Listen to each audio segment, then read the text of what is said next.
What's up, everyone, and welcome in to your Celtics source on this Sunday evening after the Patriots pull out a gutsy win in Tampa Bay and the Celtics find a way to, despite sloppy performances around the board, and that's just how it's going to be all season long, but they find a way nonetheless to get the win and split this mini series against the Orlando Magic.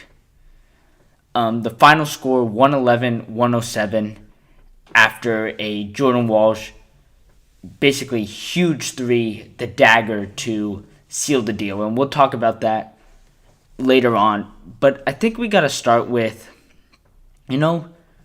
just some of the, shooting struggles from the Magic that helped them in this game. Right, the Magic only shoot 7 of 30 from three, 23%. The Celtics, on the other hand, right, they shoot 13 of 33, 39%, 5 of 8 in the fourth quarter. But more importantly, the fact that they only take 33, right, and that's a huge deal in this game because the Magic do a great job of trying to limit the three.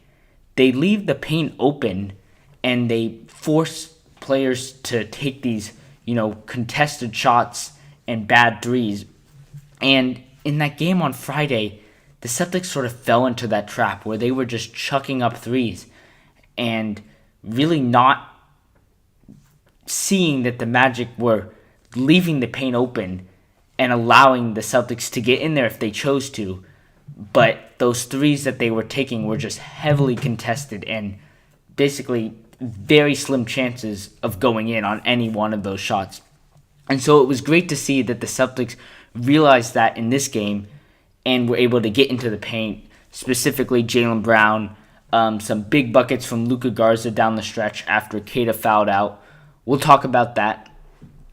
But moving on, I think, we begin with Anfernee Simons. And Anfernee Simons, it's been a weird season for him, right? In Friday's loss, Joe Mazzulla barely plays him at all. I think he plays him just 2 minutes in that first half. Obviously, down the stretch when the game is out of reach, he plays him a little bit more. But it felt like Anfernee Simons had something to prove tonight because he just comes out firing. And the Magic actually take a pretty big lead. I guess not big lead, but a lead nonetheless of 11 points early in that first quarter. And this game could have easily gotten out of hand quickly had Anfernee Simons not just gone on a heater and just started knocking down contested three after another. 25 points in just 11 first half minutes. Something that we've always known Anfernee Simons can do, right? He's always been a scorer. And given that his defense hasn't really been a huge concern for this team so far, I don't know why Joe Mazzulla isn't playing him more. I know you have 3 guards, right? It's not great. The lineup, they've been pretty bad defensively when you've had White, Pritchard, and Simons all out there. And Pritchard gets the benefit of the doubt given that he's been here longer than Simons has, and he's has proven to Joe Mazzulla time after time again that he deserves that starting role. But I would love to see Simons be in there a little bit more because we've seen in these games where they're coming up short, it's not because of the defense. It's because they just can't score a bucket. And who knows, right, if you have Simons in there for longer, teams start to attack him more and the defense becomes a problem. But we haven't seen that yet. And until we see that, I want Joe Mazzulla to have the confidence to go with him because he's just a walking bucket, right? And then we actually sort of see this again in the second half where he just plays 6 minutes and scores. I don't think he even scores in the second half. So he finishes the game with 25 points. He did pick up a couple assists, finishing with 3 assists after in that first half it was mostly just him scoring. But now, I don't know, it's unclear why Joe Mazzulla doesn't play him down the stretch. I think maybe because White, Pritchard, Brown were getting going, and you sort of just forget about Simons because you can't play both, right? And if Pritchard's going, why go to Simons? But it would have been nice to see Simons, get an extended run in that third period or third quarter after the performance he had in the first half. Moving on, Jaylen Brown, he ends the night with 20 points or 27 points, but it was not his greatest game by any measure. Pretty inefficient. I believe the final line here is 10 for 24. So not great. Just 41%. 1 of 4 from 3. 5 rebounds, just 1 assist. But this game he did put his head down a little bit and just tried to go to the basket, play bully ball. And, he finishes the game with 4 turnovers. I don't think that's something to be concerned about by any means. But it just looked like he wasn't getting the turnovers, but he wasn't, taking great shots down the stretch of this game. He was really just trying to bully his way and throw the ball up. And, he got a couple whistles. Later, he also picked up a pretty bad offensive foul where he just pushes the Magic player to the ground. And that could have cost them the game had the Celtics not come back down with 2 clutch threes from Derrick White and Jordan Walsh, respectively. But, something that Jaylen Brown has to continue to work on is, he was calling for the ball on this play where he gets the foul, and Derrick White doesn't see him, and by the time he, throws it, Jaylen Brown has already, put all his momentum into the player and pushed him to the ground for an offensive foul. And I think something that Jaylen Brown just needs to continue to work on is, even if you don't get the ball, I'm not saying like he's just trying to, recycle the play and, either come up and get a screen or move to get the ball, not try and, run right through the defender to get the ball, because that's what's been happening. And he's been picking up some, 1 or 2 offensive fouls in each game, trying to just go to the ball through the defender instead of, finding a way to get the ball either by a screen or around the defender. So, that's something to continue to work on, along with the assists and rebounding. His rebounding wasn't needed as much in this game with the way that, Garza, Queta, even Hugo Gonzalez to an extent played, but just something that in the absence of Tatum you need on every night. Derrick White, 21 points. As I said before, a clutch 3 with 45 seconds left, and just a fantastic two-way performance from him with his parents in the building. So just a game where, the shooting, it was better in this game. 3 of 9, still not great from 3. 7 of 18, so much better in the paint than we've seen in previous nights. But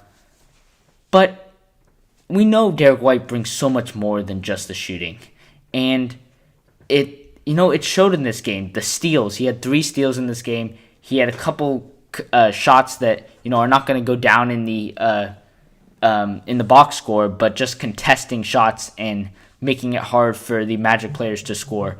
I think there was one play where his teammate got the block, but he did the heavy work of stopping the attacker's momentum. So just all the stuff that we get so caught up in Derrick White shooting, and yes, the offense is one of the biggest problems with this team right now, particularly Derrick White. Gosh, I can't speak right now, but we have to remember that Derrick White is doing so many other things. He's in a totally different role than he's used to, and it's just I don't want to grade. If the shooting slump continues, that's something that has to be checked out. But before we even, think about taking him out of the starting lineup, which is, I guess, an extreme. I wouldn't make that decision until at least 20 games in. We have to take into account of all the, other stuff that he does, the brilliant stuff that he does on both ends of the floor. Paulo Banchero, he does, have an okay night, I guess, offensively. What does he finish with? He finishes with 28 points, 6 rebounds, 4 assists, 9 of 16. So pretty efficient. But, he's a star, and you live with that, especially if you're able to limit everyone else's. And, Franz Wagner did have 20 points. Jaylen Suggs did have 20 points. But they got almost no production off their bench. And yes, you would like to see them limit some of the points from their stars, because after all, stars do carry teams in this league, and so if multiple stars are getting 20 plus points a night, that can hurt you in some scenarios. But the Celtics, I think part of this was the shooting from the Orlando. It just wasn't great throughout the game, and so their role players just couldn't knock down shots. But it's nice to see that the Celtics at least, pick their guys out that were going to hurt them and, stayed home on everyone else. And, in the end, it worked out. Before we wrap this up, I think we talk about Jordan Walsh. Joe Mazzulla is starting to get some trust in him.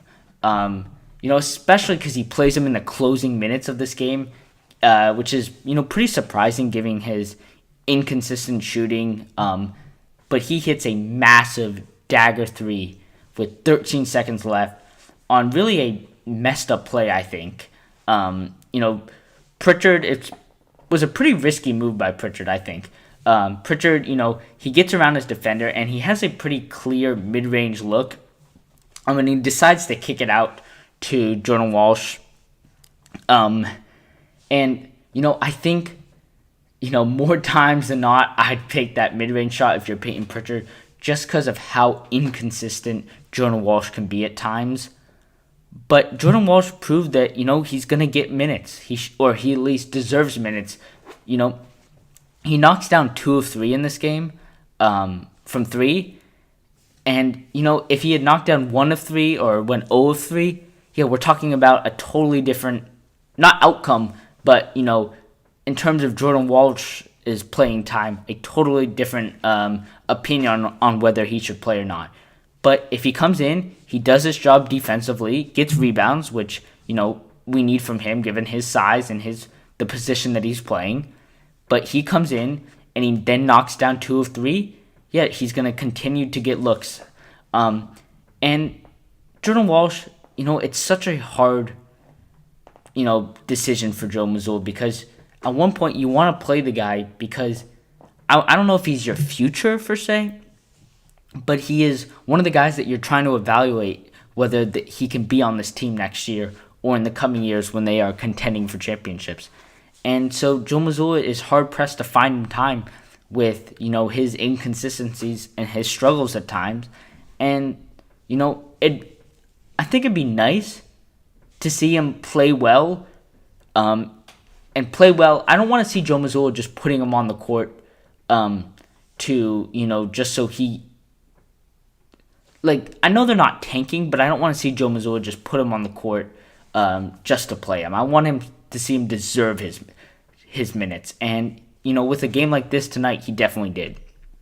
Who else, though, deserves more minutes after this? And I don't know if he deserves it, because he's been pretty streaky, and, I have my questions and doubts around him.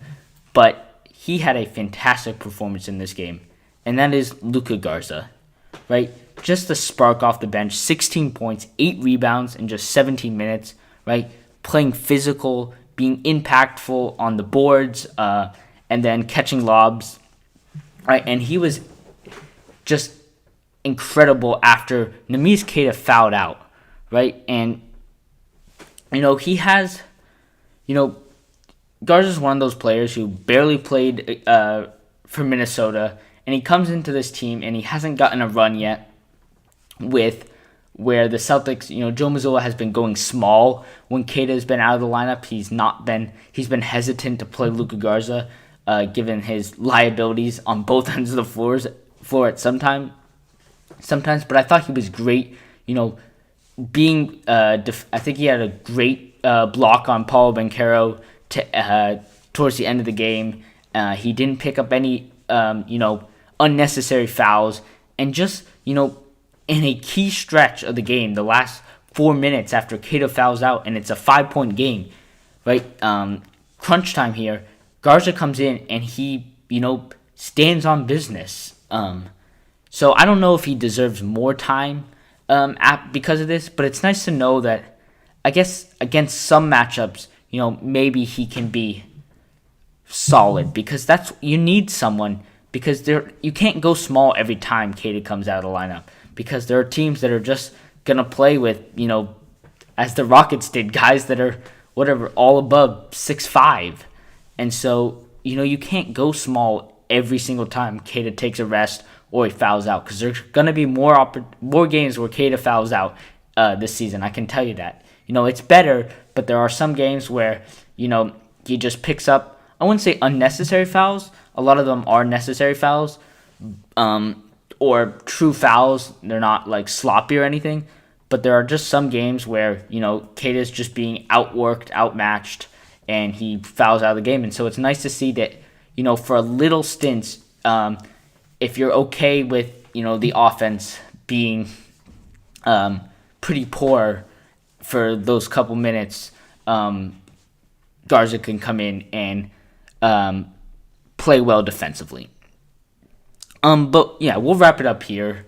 The Celtics, I believe they play the 76ers for the third time in 11 games or whatever, and then they don't play them again until the end of the season.